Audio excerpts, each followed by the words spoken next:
اب 15ویں صدی میں ہم ہیں. اب ایک بات میں کہہ رہا ہوں اور وہ میری ذاتی رائے ہے، گمان، اندازہ، اس میں مجھ سے اختلاف کرنے کا ہر ایک کو حق ہے. میرے نزدیک 15ویں صدی ہجری اب مجدد کامل الامام المہدی سلسلہ تجدید خلافت کی آخری کڑی کے ظہور کا وقت ہے. اس میں مجھے ایک تو قرآن مجید سے اشارہ ہے، میں اسے تفسیر نہیں کہتا. میرے نزدیک قرآن مجید میں چند آیتیں سورہ مدثر کی اور چند آیتیں سورہ انشقاق کی بڑی عجیب ہیں. سورہ مدثر کی آیات میں حضور کی آمد کا نقشہ کھینچا گیا ہے. کلا والقمر واللیل اذ ادبر والصبح اذا اسفر انہا لإحدی الکبر نذیرا للبشر لمن شاء منکم ان یتقدم او یتأخر. نہیں، قسم ہے چاند کی. کلا والقمر واللیل اذ ادبر، اور رات کی جبکہ وہ پیٹھ موڑ لے جانے لگے، اور صبح کی جبکہ وہ روشن ہو جائے. حضور سے پہلے 600 برس ایسے گزرے ہیں دنیا میں کہ نبوت کا سورج نہیں تھا. بس چاند جیسے مستعار روشنی چاند کی ہوتی ہے، تو سابقہ انبیاء کی مستعار روشنی تو کوئی دنیا میں تھی، دھندلی دھندلی جیسی چاند کی ہوتی ہے، لیکن وہ سورج نہیں تھا. لیکن اب وہ رات ختم ہو رہی ہے، واللیل اذ ادبر جا رہی ہے. محمد صلی اللہ علیہ وسلم کا سورج، یہ شمس نبوت و رسالت طلوع ہو گیا. والصبح اذا اسفر انہا لإحدی الکبر، بہت بڑی باتوں میں سے ایک بات ہے جو ہوئی ہے، کوئی معمولی واقعہ نہیں ہے. احدی الکبر، یہ تاریخ انسانی کے عظیم ترین واقعات میں سے ہے بے شک محمدی. نذیرا للبشر، پوری نوع انسانی کے لیے نذیر بن کر آئے. یہ تو ہے حضور کا معاملہ. لیکن اب جو معاملہ ہونا ہے دوبارہ، اس لیے کہ خلافت علی منہاج النبوت دوبارہ اب قائم ہوگی انشاءاللہ. حضور کے بعد میں آپ کو بتا چکا ہوں، خلافت راشدہ ختم ہونے کے بعد سے زوال زوال زوال زوال زوال زوال زوال زوال زوال، تھوڑا سا 2.5 سال کا 2 سال کا وقفہ آیا ہے حضرت عمر بن عبدالعزیز کا، ورنہ زوال زوال زوال زوال زوال. اگرچہ اس زوال کو 1000 سال لگے ہیں. یہ عمارت جو محمد نے بنائی تھی ایک دن میں نہیں گر گئی صلی اللہ علیہ وسلم.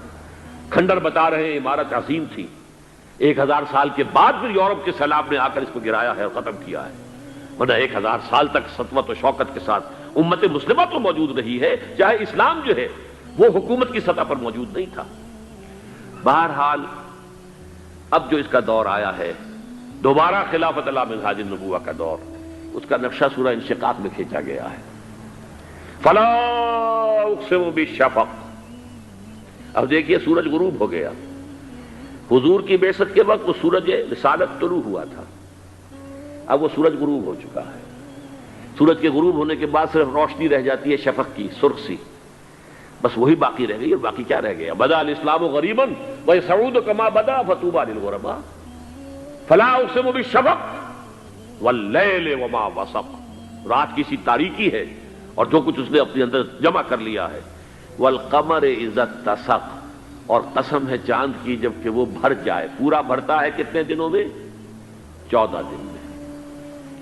اور 14 صدیوں کے بعد اب پہلی صدی کا جس نے کہ تجدید کامل کی عمر بن عبدالعزیز، 14 صدیوں کے بعد اب 15ویں صدی میں الامام المہدی کے ظہور کا وقت قریب ہے. اب جو کچھ مجھے حضرت امام المہدی کے بارے میں کہنا ہے، دوبارہ اپنی بات دہرا رہا ہوں، یہ میرا ذاتی گمان ہے، اختلاف کیا جا سکتا ہے. میرا گمان یہ ہے کہ یہ اب جو مجدد آئیں گے وہ حضرت مہدی ہوں گے. پہلی بات تو یہ جان لیجئے کہ مہدی 2 ہیں، ایک شیعوں کے مہدی، ایک سنیوں کے مہدی. ان میں بڑا فرق ہے. شیعہ حضرات مہدی کو مانتے ہیں، وہ ان کے 12ویں امام ہیں. ان کے عقیدے کے مطابق انہیں پیدا ہونے کے فوراً بعد اس اندیشے سے کہ انہیں قتل کر دیا جائے گا ایک غار میں چھپا دیا گیا تھا. تقریباً 1200 برس سے وہ اس غار کے اندر ہیں. وہ روپوش ہیں، چھپے ہوئے ہیں، اسی لیے انہیں امام غائب کہا جاتا ہے. اور اب ان کا انتظار ہو رہا ہے، اس لیے انہیں امام منتظر بھی کہا جاتا ہے. اس لیے شیعوں کے دارالعلوم جو ہوتے ہیں، دارالعلوم المنتظر، وہ اس لیے کہ ان کا انتظار کیا جا رہا ہے. تو یہ ہے، اب وہ ان کا خیال ہے کہ آخری دور میں، آخری زمانے میں وہ ظاہر ہو جائیں گے، غار سے نکل آئیں گے. دیکھیے میں اس عقیدے کو اس بنا پر رد نہیں کرتا کہ یہ ناممکن ہے کہ کیسے کوئی شخص جو ہے 1200 برس تک کسی غار کے اندر زندہ رہ سکتا ہے. نہیں، میں سمجھتا ہوں ممکن ہے. 300 برس تک اصحاب کہف رہے کہ نہیں رہے؟ سوئے رہے. 300 ایئرس ہم مانتے ہیں. حضرت عیسیٰ اسی حیات عرضی کے ساتھ 2000 سال سے موجود ہیں آسمان پہ کہ نہیں ہے؟ آپ کو معلوم ہے حضرت عزیر 100 برس تک مرنے کے بعد دوبارہ زندہ کر دیے گئے. فَأَمَاتَهُ اللَّهُ مِئَةَ عَامٍ ثُمَّ بَعَثَهُ. تو ناممکنات میں سے کوئی سوال پیدا نہیں ہوتا. لیکن یہ کہ آیا کوئی امامت معصومہ کا تصور قرآن اور حدیث سے ہمیں ملتا ہے؟ پھر یہ کیا یہ موروثی امامت کہ حضرت علی کی نسل جو حضرت فاطمہ سے چلی ہے اسی میں یہ امامت ہوگی؟ اس کے لیے ہمارے پاس کوئی دلیل نہیں ہے، ہم اس کو تسلیم نہیں کرتے. ہم تو سمجھتے ہیں کہ معصومیت ختم ہو گئی محمد الرسول اللہ صلی اللہ علیہ وسلم پر. خاتم المعصومین ہے محمد الرسول اللہ. اب ان کے بعد تو اجتہاد ہے اور خلافت ہے. عام معاملات میں اجتہاد ہوگا، نظام خلافت کا ہوگا. تو ہمارے نزدیک جو میں جس مہدی کا نام لے رہا ہوں وہ مہدی ہے جو ایک مجدد ہوں گے، جیسے کہ مجددین کے نام میں نے آپ کو گنوائے ہیں. مجدد الفسانی ہو، شاہ ولی اللہ ہو، سید احمد بریلوی ہو، شیخ الہند ہو. ایک ہوں گے انسان جو پیدا ہوں گے انسانوں کی طرح عام طور پر اپنی عمر کو، پختگی کو پہنچیں گے، پھر وہ سامنے آئیں گے منظر پر، پھر وہ کام کریں گے، قیادت کریں گے. عرب میں ان کا ظہور ہوگا. دوسری بات یہ نوٹ کر لیجئے حضرت مہدی کے بارے میں، ہمارے ہاں احادیث کے جو مجموعے ہیں ان میں جو ٹاپ کے 2 مجموعے ہیں ان میں کہیں حضرت مہدی کا ذکر نہیں ہے، نہ صحیح بخاری میں نہ صحیح مسلم میں. لیکن ہم اسے نظر انداز نہیں کر سکتے کہ صحائح ستہ کی بقیہ 4 کتابوں کے اندر موجود ہے، لہذا نظر انداز نہیں کر سکتے، اگنور کرنا ممکن نہیں ہے. اب اس میں میں چاہتا ہوں کہ کچھ حدیثیں آپ کو میں سناؤں جن میں حضرت مہدی کا تذکرہ کیا گیا ہے. پہلی ہے وعن عبداللہ ابن مسعود قال قال رسول اللہ صلی اللہ علیہ وسلم.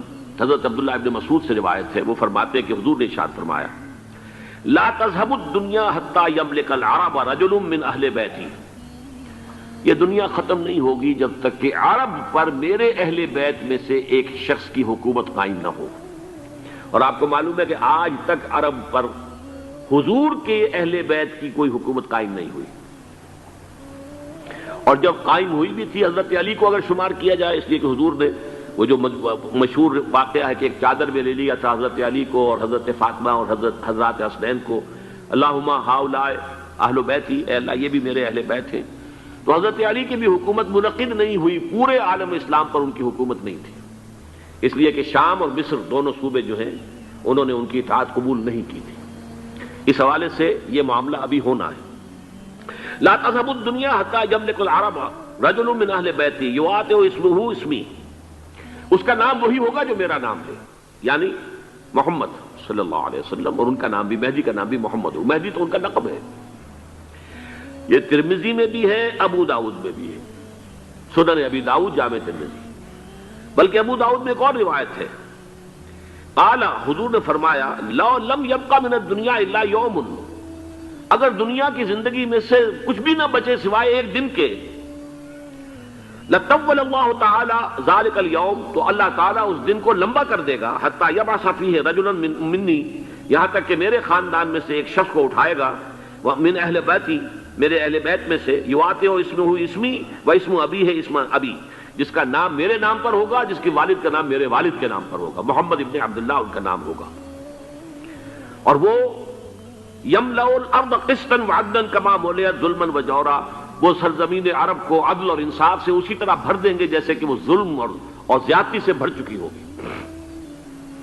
دوسری روایت ہے حضرت ابو سعید خدری رضی اللہ تعالی عنہ سے، حضور نے فرمایا المہدی منی اجل الجبہۃ اقن الانف یملأ الارض قسطا وعدلا کما ملئت ظلما وجورا یملک 7 سنین، رواہ داؤد. کہ مہدی مجھ میں سے ہوں گے بڑی روشن پیشانی والے اور بڑی کھڑی ناک والے وہ زمین کو بھر دیں گے انصاف سے اور عدل سے جیسے کہ وہ ظلم سے بھری ہوئی ہوگی، اور وہ 7 برس تک حکومت کریں گے۔ عرب میں خالص خلافت علی منہاج النبوہ کا نظام حضرت مہدی کے ہاتھوں قائم ہوگا اور 7 برس تک قائم رہے گا عرب کے اندر۔ اس کا اگلا مرحلہ میں بعد میں بیان کروں گا۔ تیسری روایت، اور اس کو میں اس لیے خاص طور پہ سنا رہا ہوں کہ اس میں وہی الفاظ آئے ہیں جو میں نے ابتدا میں حدیث آپ کو سنائی تھی، اس کے الفاظ ہیں۔ عن ابی سعید قال ذکر رسول اللہ صلی اللہ علیہ وسلم بلان یصیب هذه الامہ حتی لا یجد الرجل ملجا یلجا الیہ من الظلم۔ حضور نے ذکر فرمایا کہ ایک دور ایسا آئے گا انتہائی ابتلا اور آزمائش اور مصائب کا کہ کسی شخص کو کوئی سر چھپانے کی جگہ نہیں ملے گی اس ظلم سے اپنے آپ کو بچانے کے لیے۔ فَيَبْعَثُ اللَّهُ رَجُلًا مِنْ عِتْرَتِي وَأَهْلِ بَيْتِي، تو پھر اللہ میرے خاندان میں سے، میرے اہل بیت میں سے اٹھائے گا ایک شخص کو، فَيَمْلَأُ بِهِ الْأَرْضَ قِسْطًا وَعَدْلًا، اور اس کے ذریعے سے اللہ تعالیٰ زمین کو عدل و قسط سے بھر دے گا۔ یرضى عنہ ساکن السماء، یہ وہی الفاظ آ گئے اب، اس سے پھر راضی ہو جائیں گے آسمانوں میں رہنے والے بھی، وساکن الارض، اور زمین میں رہنے والے بھی۔ لا تدع السماء من قطرها شيئا الا ثبته، آسمان اپنا ایک قطرہ بھی نہیں روکے گا مگر یہ کہ اس کو زمین کے اوپر نثار کر دے گا، بارش کی شکل میں گرا دے گا۔ ولا تدع الارض من نباتها شيئا الا اخرجته، اور زمین اپنی پیداوار میں سے کوئی شے نہیں چھپائے گی، نہیں روکے گی مگر اس کو ظاہر کر دے گی۔ چوتھی حدیث جو ہے وہ حضرت ام سلمہ سے رضی اللہ تعالی عنہ قال سمعت رسول اللہ صلی اللہ علیہ وسلم یقول المہدی من عترتی من اولاد فاطمہ، رواہ ابو داؤد، یہ بھی سنن ابو داؤد کی روایت ہے۔ حضور نے فرمایا مہدی میرے خاندان سے، میرے اہل بیت سے ہوں گے، یعنی اولاد فاطمہ میں سے، اور تفسیر اس کی آتی ہے کہ حضرت حسن کی اولاد میں سے ہوں گے۔ پانچویں حدیث میں آپ کو سنا رہا ہوں، اور اس میں ایک عجیب مشابہت آپ کے سامنے آئے گی حضرت عمر بن عبدالعزیز کے ساتھ، یہ اول اور آخری کڑی کے درمیان مشابہت۔ عن علی رضی اللہ تعالی عنہ، یہ حدیث جو ہے مسند احمد ابن حنبل میں بھی ہے اور سنن ابن ماجہ میں بھی ہے۔ قال قال رسول اللہ صلی اللہ علیہ وسلم المہدی منا اہل البیت یصلح اللہ فی لیلۃ، مہدی ہم میں سے ہوں گے، ہمارے اہل بیت میں سے، اور اللہ ایک ہی رات میں ان کی اصلاح کر دے گا۔ یعنی وہ پہلے سے کوئی زیادہ روحانی یا دینی کوئی اس سے بڑی شخصیت نہیں ہوں گے، لیکن ایک ہی رات میں اللہ تعالیٰ ان کی سیرت و کردار کے اندر انقلاب عظیم برپا کر دے گا۔ جیسے کہ میں نے عرض کیا تھا آپ سے کہ عمر بن عبدالعزیز کی زندگی میں انقلاب عظیم آیا ہے، خلافت کا بوجھ پڑتے ہی کہاں وہ خوش باش اور خوش لباس اور خوش خوراک، وہ شہزادہ ٹھاٹ باٹ والا، جاگیر والا، گورنر کا بیٹا اور خود گورنر، اور کہاں یہ کہ اس کی وہ درویشی جو میرے نزدیک واللہ عالم ڈرتے ڈرتے کہہ رہا ہوں، میرے نزدیک وہ حضرت ابو بکر، حضرت عمر اور حضرت علی کی درویشی کو بھی مات دے گئی۔ لیکن کنٹراسٹ بہت شدید ہے، وہاں جو بھی کچھ تھا وہ تدریجاً آیا تھا، ہوتے ہوتے ہوتے ایک انتہا، اور یہاں سڈن آیا۔ چھٹی حدیث، عن انس سمعت رسول اللہ صلی اللہ علیہ وسلم یقول نحن ولد عبد المطلب سعادت اہل الجنہ، ہم عبد المطلب کی جو اولاد ہیں اور نسل ہیں، ہم جنت کے سردار ہیں۔ اور پھر آپ نے نام گنوائے ہیں، انا وحمزۃ وعلی وجعفر والحسن والحسین والمہدی، میں خود اور حضرت حمزہ بنو عبد المطلب میں سے، عبد المطلب کے بیٹے، اور علی اور جعفر حضرت علی کے بھائی جعفر طیار، اور حسن اور حسین حضرت فاطمہ کے لخت جگر حضرت علی کے بیٹے، والمہدی، اور آخر میں جا کر پھر مہدی۔ اب میں آپ کو ایک حدیث سنانے چلا ہوں جس میں ایک عجیب نقشہ سامنے آتا ہے کہ یہ مہدی جب ظاہر ہوں گے تو کس طور سے ظاہر ہوں گے، ان کے ظہور کی کیفیت کیا ہوگی، کیف یظہر۔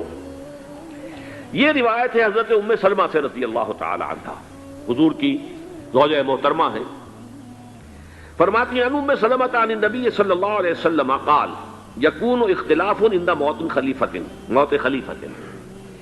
حضور نے فرمایا ایک خلیفہ کی موت پر اختلاف واقع ہو جائے گا، خانہ جنگی ہو جائے گی۔ فَيَخْرُجُ رَجُلٌ مِّنْ أَهْلِ الْمَدِينَةِ هَارِبًا إِلَى مَكَّةَ، پھر مدینے کے لوگوں میں سے ایک شخص نکلے گا، بھاگے گا اور جا کر پناہ لے گا اور چھپ جائے گا مکے میں. فیاتی ہے ناس من اہل مکہ، پھر اس کے پاس آئیں گے اہل مکہ، مکہ کے لوگ. فیخرجونہ، اور اسے نکالیں گے، جہاں وہ چھپے ہوئے ہوں گے وہاں سے نکالیں گے.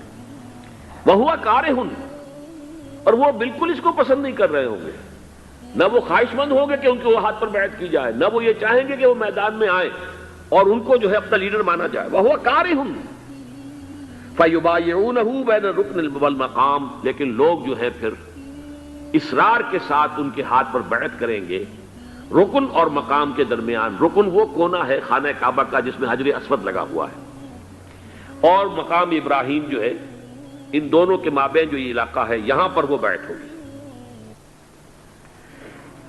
وَيُبْعَثُ إِلَيْهِ بَعْثٌ مِنَ الشَّامِ، ان کے خلاف ایک لشکر بھیجا جائے گا شام سے. نہیں کہا جا سکتا کہ باسی حکومت اس وقت کی جو ہے اس کی طرف سے کوئی مسئلہ اس طرح کا اٹھ کھڑا ہو، اس لیے کہ ابھی تو بہرحال باسی حکومت وہاں ہے.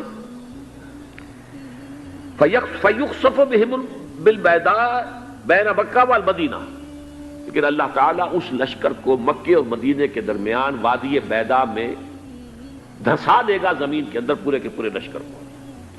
فَإِذَا رَأَى النَّاسُ ذَلِكَ، جب لوگ یہ دیکھیں گے اتنی بڑی نشانی ظاہر ہو گئی. أَتَاهُ أَبْدَالُ الشَّامِ وَعَصَائِبٌ مِنَ الْعِرَاقِ فَيُبَايِعُونَهُ، اب شام سے سارے کے سارے جو اولیاء اللہ ہیں وہ بھی آئیں گے، اور عراق سے جوق در جوق لوگ آئیں گے اور ان سے بیعت کریں گے. وَيَعْمَلُ فِي النَّاسِ بِسُنَّةِ نَبِيِّهِمْ، پھر وہ عمل کریں گے لوگوں کے مابین، حکومت کریں گے اپنے نبی کی سنت کے مطابق. وَيُلْقِي الْإِسْلَامُ بِجَرَانِهِ، اور اسلام اپنی گردن زمین پر ٹکا دے گا. وَالْأَرْضِ فِي الْأَرْضِ، زمین میں. فَيَلْبَسُ 7 سنین، پھر وہ 70 برس تک حکمران رہیں گے، 7 برس تک حکمران رہیں گے. ثم یتوفا، پھر ان کا انتقال ہوگا. ویصلی علیہ المسلمون، اور مسلمان ان پر نماز پڑھیں گے.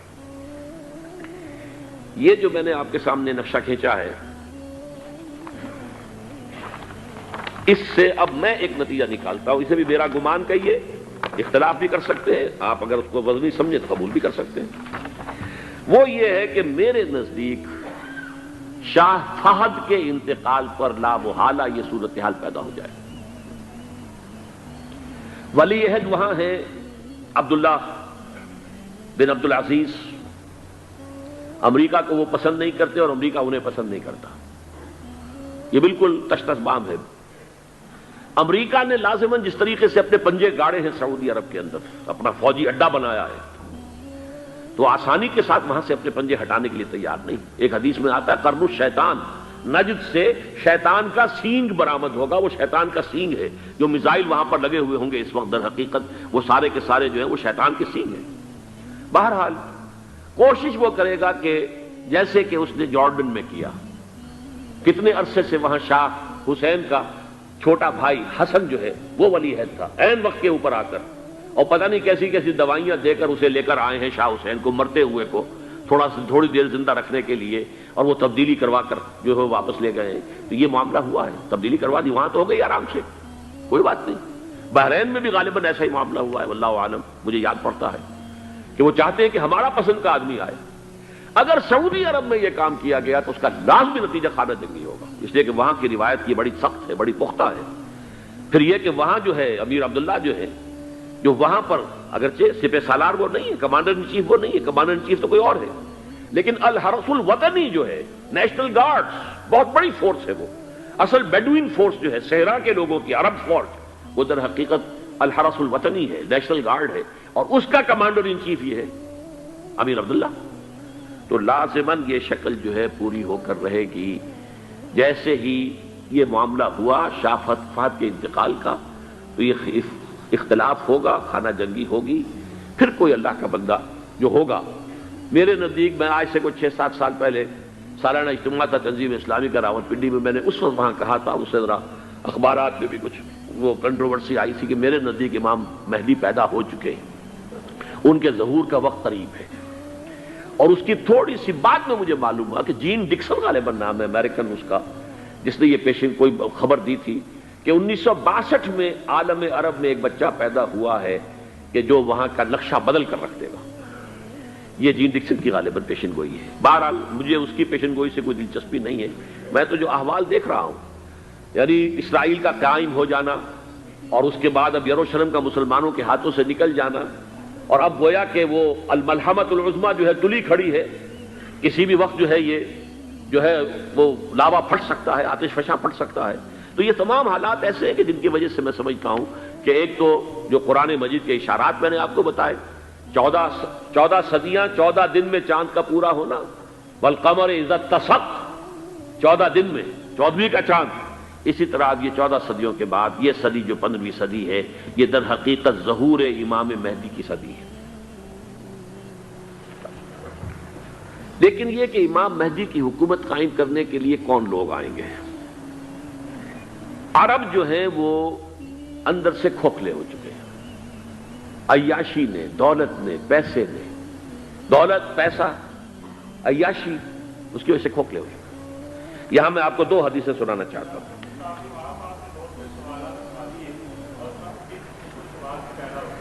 بہت سے ہو گئے، آپ اطمینان سے تشریف رکھیے.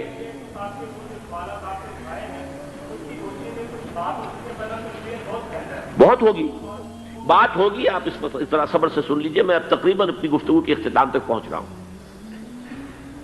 سنن ابن ماجہ کی روایت ہے حضرت ابو ہریرہ سے رضی اللہ تعالی عنہ، قال قال رسول اللہ صلی اللہ علیہ وسلم اذا وقعت الملاحم بعث اللہ بعثا من الموالی ہم اکرم العرب فرسا واجودہ سلاحا یوید اللہ بہم الدین.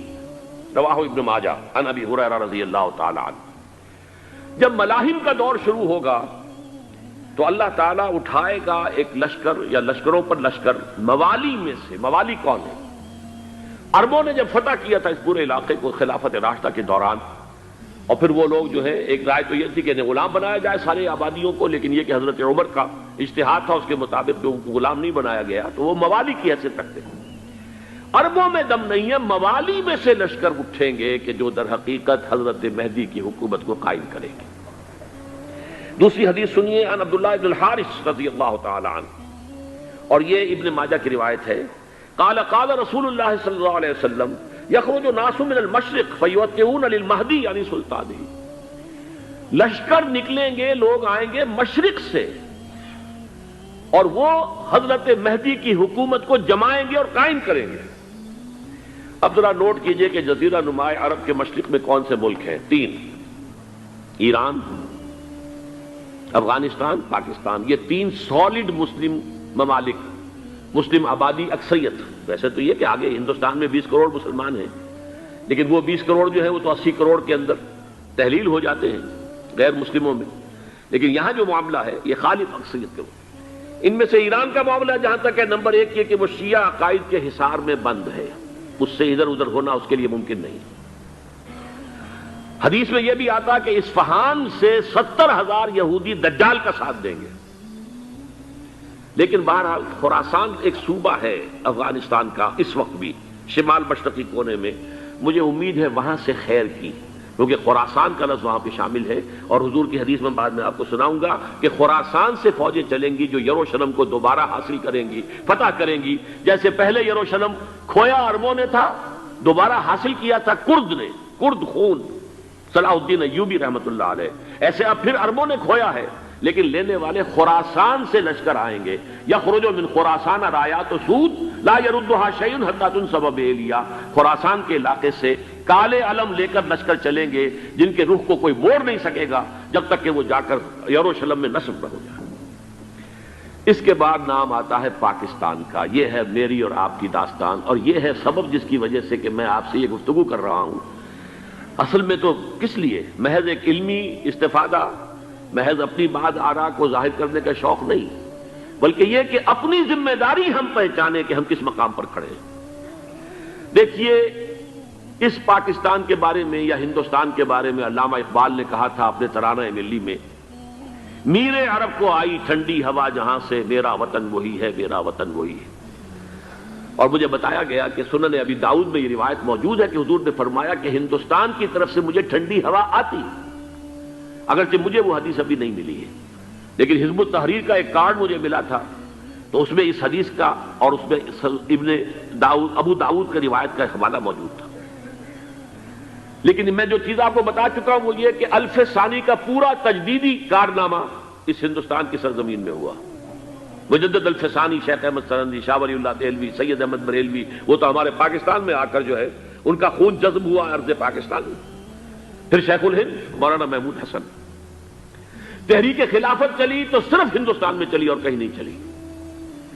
آزادی کی تحریک چلی پوری دنیا میں، وہ نیشنلزم کی بنیاد پر چلی، ملے نیشنلزم، عرب نیشنلزم، ٹرک نیشنلزم. ہمارے ہاں چلی تو اسلام کے نام پر پاکستان کا مطلب کیا؟ لا الہ الا اللہ. پھر پاکستان قائم ہوا معجزے کے طور پر، بلکہ نازل ہوا ہے لیلۃ القدر میں. انا انزلناہ فی لیلۃ القدر، جیسے قرآن نازل ہوا لیلۃ القدر میں، یہ پاکستان بھی نازل ہوا لیلۃ القدر میں. اس کا برقرار رہنا ابھی تک معجزہ ہے. ہندو یہ سمجھتا تھا، کانگریس سمجھتی تھی کہ جھٹپٹ ختم ہو جائے گا. پھر یہ کہ اس کا قرارداد مقاصد کا پاس ہو جانا، مزید بھی اور اضافی دفعات دستور میں آ جانا، اب کمرشل انٹرسٹ کو ربا قرار دے کر حرام قرار دینا، یہ سارے لینڈ مارکس ہیں کہ جو اشارہ کر رہے ہیں کسی چیز کی طرف، معاملہ کدھر جا رہا ہے. پھر یہ کہ یہ جو 14ویں صدی کے مجدد تھے شیخ الہند، اس کے بعد سے کچھ ایسی شخصیتیں عظیم پیدا ہوئی ہیں ہند میں، جن کو میں سمجھتا ہوں کہ 14ویں صدی کے مجدد اور 15ویں صدی کے مجدد کے درمیان یہ 15ویں صدی کے مجدد کی راہ کو سیدھا کرنے والے، جیسے کہ حضرت یحییٰ نے کہا تھا میں تو آنے والے کا راستہ سیدھا کر رہا ہوں حضرت عیسیٰ کے لیے، ایسے ہی 15ویں صدی کے لیے امام مہدی کے لیے راستہ صاف کرنے والے سب سے پہلے علامہ اقبال، جنہوں نے اسلام کا تصور دین کی حیثیت سے دوبارہ زندہ کیا ہے، ورنہ اسلام ایک مذہب کی شکل اختیار کر چکا تھا. پھر مولانا مودودی، مولانا ابوالکلام آزاد حکومت الہیہ کے نعرے کے ساتھ میدان میں آئے. یہ اقبال نے جو تصور پیش کیا تھا اس پر عملی جدوجہد کے لیے حزب اللہ قائم ہوئی.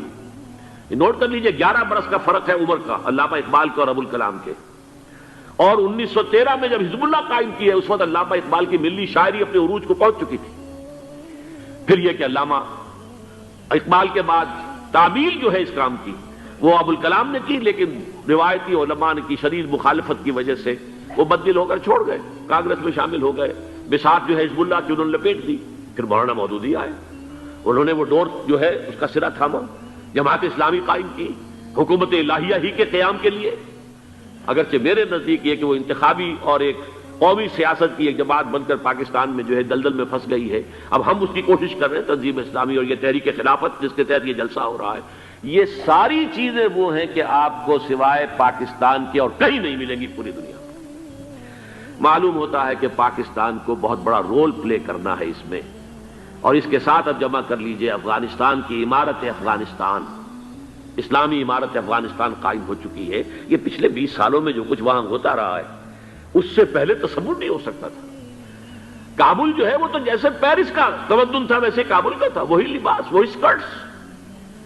یہاں جب آئے تھے شاہ ظاہر شاہ سرکاری دورے پر تو ان کی جو ملکہ صاحبہ تھی ان کے ساتھ وہ سکرٹ میں ملبوس تھی.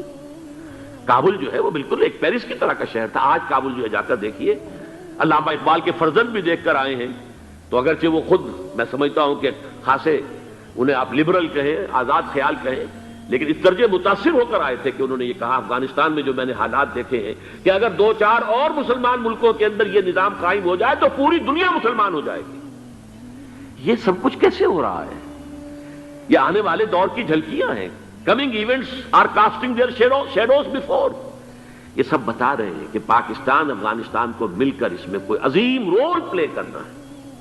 اور اس کے ضمن میں اب میں علامہ اقبال کے بارے میں آخری بات کہہ رہا ہوں. علامہ اقبال کے بارے میں عام یہ خیال ہے، انہوں نے اپنے خطبات میں مہدی کا اور نزول مسیح کا، حالانکہ میں کل پڑھ رہا تھا مولانا سید احمد اکبر آبادی رحمۃ اللہ علیہ کا ایک مقالہ ان کا کہ علامہ اقبال نے ابن خلدون کے بارے میں یہ کہا ہے کہ مہدی کا اور نزول عیسیٰ کا دونوں کا انہوں نے انکار کیا ہے. حالانکہ ابن خلدون نے نزول عیسیٰ کا انکار نہیں کیا، صرف مہدی کا انکار کیا ہے. بہرحال علامہ اقبال نے خطبات میں انکار کیا ہے. لیکن یہ کہ اپنی شاعری کے اندر میں چیلنج کرتا ہوں کسی بڑے سے بڑے اقبال شناس کو، ان کا یہ شعر ذرا سنیے. خضر وقت از خلوت دشت حجاز آید بروں، کارواں زی وادی دور و دراز آید بروں. خضر وقت، امام وقت، رہنمائے وقت، قائد وقت خلوت دشت حجاز، حجاز کی صحرا کی کسی خلوت گزینی سے نکل کر باہر آئیں گے۔ میں حیران ہوتا ہوں علامہ کے اس فکر پر اور اس مصرے پر۔ یہاں انہوں نے شیعہ اور سنی دونوں کے کانسیپٹ جمع کر دیے۔ شیعہ کا کانسیپٹ یہ چھپے ہوئے کسی غار میں وہاں سے برآمد ہوں گے، اور ہمارا کانسیپٹ میں ام سلمہ رضی اللہ تعالیٰ عنہ کی حدیث سنا چکا، چھپے ہوئے ہوں گے وہ وہاں پر، مدینے سے نکل کر آ کر مکے میں چھپ جائیں گے۔ اس خانہ جنگی کی حالت میں لوگ ان کی طرف دیکھ رہے ہوں گے، سوچتے ہوں گے انہیں میدان میں آنا چاہیے، کوئی پارٹ پلے کرنا چاہیے، امت کی رہنمائی کرنی چاہیے، لیکن وہ چھپیں گے، وہ کارے ہوں گے، وہ اس ذمہ داری کو قبول نہیں کرنا چاہیں گے، جا کے چھپ جائیں گے مکے میں، وہاں سے مکے والے انہیں نکالیں گے، اور وہ کارے ہوں گے، انہیں بالکل یہ پسند نہیں ہوگا کہ یہ ذمہ داری اٹھائیں۔ تو خضر وقت از خلوت دشت حجاز آیت بروں، کارواں زی وادی دور و دراز آیت بروں، کارواں جو چلے گا ان کی مدد کے لیے اس وادی دور و دراز، اس عظیم وادی دور و دراز، یہ وادی سندھ ہے۔ وادی سندھ جو ہے ہم سمجھتے ہیں کہ صرف یہ پاکستان اور پنجاب جو ہے یہ اس میں شامل ہے، سندھ اور پنجاب نہیں، افغانستان کا پورا مشرقی علاقہ اس میں شامل ہے۔ جیسے دریائے جیلم سندھ میں جا رہا ہے، جیسے دریائے گلگت سندھ میں آ کر ملتا ہے، جیسے دریائے چناب اور راوی اور جیلم اور یہ سب جا رہے ہیں اور آ رہے ہیں، اسی طرح دریائے کابل کہاں سے آ رہا ہے، دریائے گومل کہاں سے آ رہا ہے، ٹوچی کہاں سے آ رہا ہے، یہ سارا جو ہے ڈرین جو ہو رہا ہے، ایسٹرن جو ہے پارٹ آف افغانستان، یہ سب وادی ہے۔ اس وادی کے یہ دو حصے ہیں، ایک حصہ جو ہے یہ ادھر پاکستان میں ہے، اور اسی وادی کا دوسرا حصہ جو ہے وہ افغانستان میں ہے۔ کارواں زی وادی دور و دراز آیت بروں، کارواں چلے گا یہاں سے، یخرج الناس من المشرق یؤتون للمہدی یعنی سلطان ہی، مشرق سے فوجیں چلیں گی کہ جو مہدی کی حکومت قائم کریں گی، اور یخرج من خراسان رایات و سود، اور خراسان سے سیاہ پرچم چلیں گے کہ جن کا رخ کوئی موڑ نہیں سکے گا، حتیٰ تنصب بیلیا، یہاں تک کہ وہ جا کر یروشلم کے اندر نصب ہو جائیں گے۔